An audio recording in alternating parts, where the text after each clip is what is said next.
So I got a comment on my rat review, but I should do a leopard review next. And I'm very open to doing that, actually. It makes a lot of sense to do that. So here's my leopard review. I'll get out of the way that I don't really know much about leopards. This review is mostly just my opinion based on a few quick skims of Wikipedia.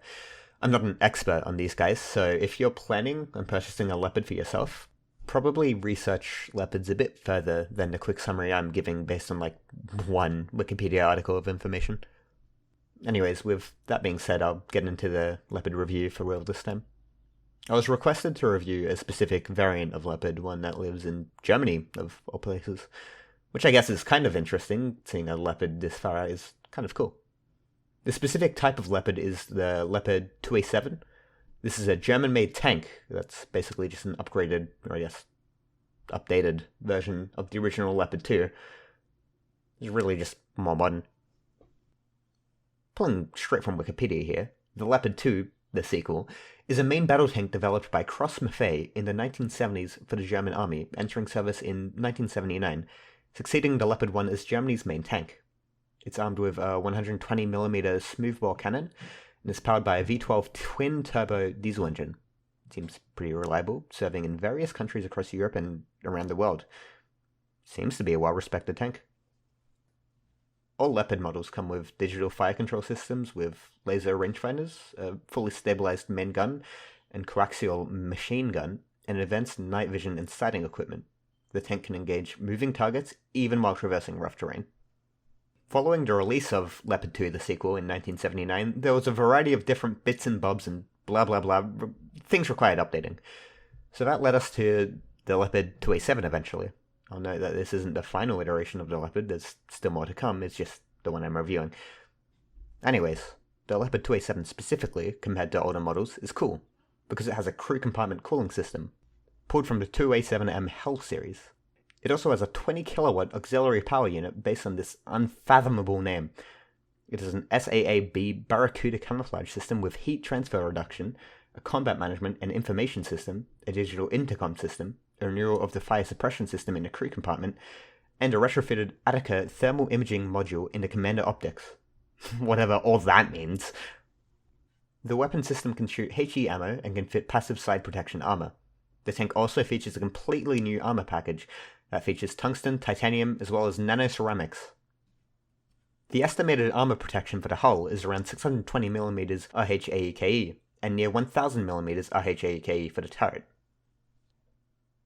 There are a few of these tanks in circulation. I don't know how rare they are, but there seems to be like less than 100. I don't really know. Seem to be pretty rare. So I'll be honest, I don't know what much of what I said actually means, but that seems to be all of the relevant information that is needed for the context of this review, I think. Literally, yeah, this is all so confusing. Look, it's a tank. It's the same name as a Leopard, and it's like the sequel plus like 7 A's or whatever. Would I recommend this? Well, it depends on what you define recommend as. Like, if you bought me a Leopard 2A7, I think I'd be pretty happy, but that's because I would probably then go on to resell it, since these seem to be still pretty relevant to the market of tanks, considering that they aren't that unmodern. Would I buy it? Even if I had the money, I don't think so.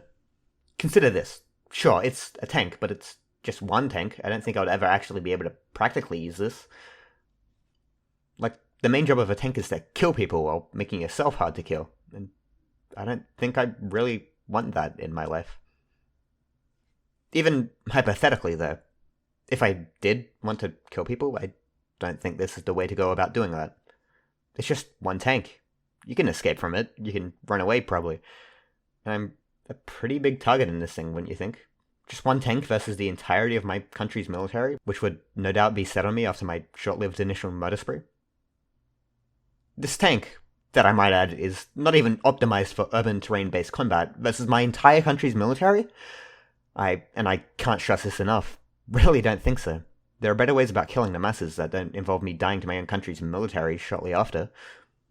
I'll be honest here, I'll cut the Leopard some slack. I'm not the target demographic, so it makes sense that buying this isn't really a good idea for me. I'm just a single person, not a member of the army, and I'm not a collector or fan of the army. Do I think that this is better than a rat or a mouse?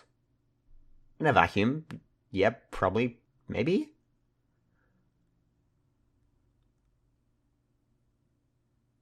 But in my specific context? No, probably not. I'd get less use out of this than either of the two, and would be better off just selling this for more money. For that reason, this probably goes into D tier on my brand new things I've reviewed tier list. It's not an F tier since it's not like this item actively makes my life worse, but it fails to be of any use to me at all in any other aspect, so it's D tier. Maybe in future reviews I'll bump it up to a C because it's at least interesting, but whatever. For now, D seems like a pretty respectable position for the Leopard 2, the sequel, A7. But, yeah, that has been my Leopard review, as requested.